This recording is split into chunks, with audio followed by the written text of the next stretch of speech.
is full of surprises.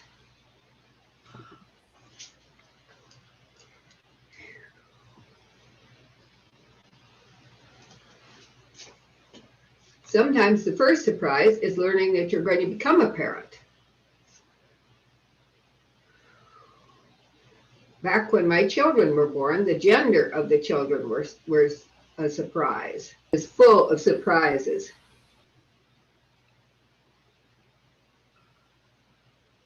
I'm sorry, can I start over?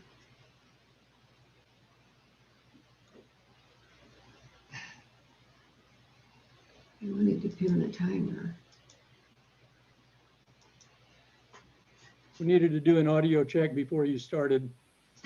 So let's You want me to go stop ahead the and do time, that. Mr. Toastmaster? You want me I'm to sorry, stop the time? there was an echo. We'll begin anew after her audio check. Okay. Joy, when you're ready, let us know. Okay, I'm ready. All right, start time. Parenthood is full of surprises. Sometimes the first surprise is learning that you're going to become a parent. Back when my children were born, the gender of the child was a surprise. And children themselves provide a plethora of surprises.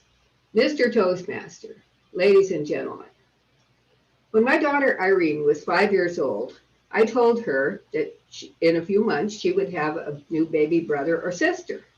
Immediately, she started talking about how wonderful it would be to have a sister. She went on and on about it, so I decided I'd better remind her that there was another possibility. I said, well, I understand how you feel, and your daddy and I will be happy whether the baby is a boy or a girl. But since we already have a girl, we're kind of hoping it'll be a boy. She was quiet for a long time.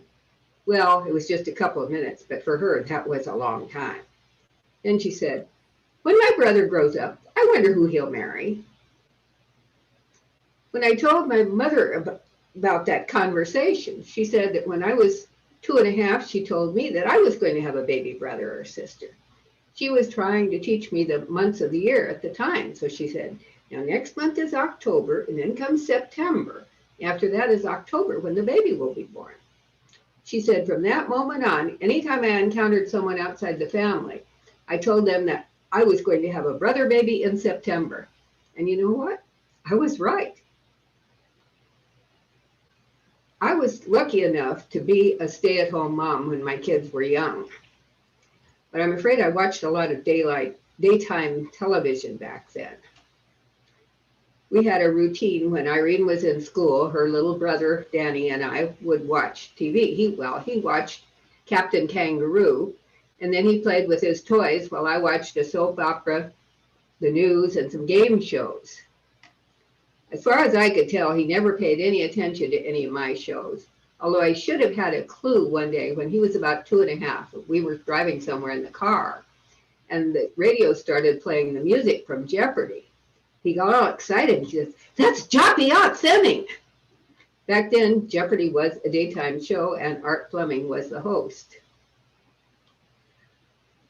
But when he was about 4 years old, I was watching my soap opera one day. On that soap opera, a college professor was having an affair with one of his students. He decided he wanted to marry her, so he told his wife he wanted a divorce.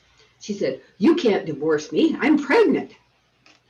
Later, he told his girlfriend about this. Then he added, but you know, she's in her 40s. It would be dangerous for her to have a baby at her age. At that point, Danny looked up from his toys and said, abortions are illegal, aren't they? Whoa, obviously he not only heard, but understood a lot more than I realized. Sometimes, as parents, we even surprise ourselves. Back before Danny was born, when Irene was about 3 or 4, my husband had to work nights for a while. That meant he got home about 12:30 a.m. One night, I decided to wait up for him. Irene was asleep in her bedroom at the end of the hallway, and I was sitting in the living room. There was nothing I wanted to watch on any of the 7 available TV channels. So I was reading a Gothic novel. I was identifying with the damsel in distress, cowering in her bed in the big, empty house all alone, suddenly hearing sounds indicating somebody had entered the room. Then listening to the creaking of the stairs, indicating the intruder was coming up toward her. Creak, creak. Suddenly there was a loud crash. Wait, that wasn't in the book. That was in my house. It came from the direction of Irene's bedroom.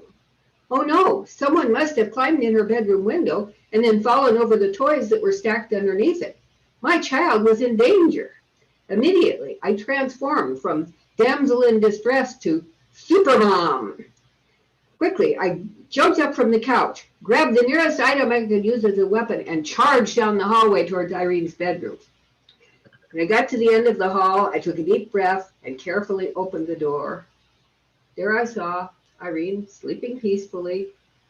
The window was closed, the toys were undisturbed, there was no one else in the room. Relieved, but bewildered, I quietly closed the door and started back towards the living room.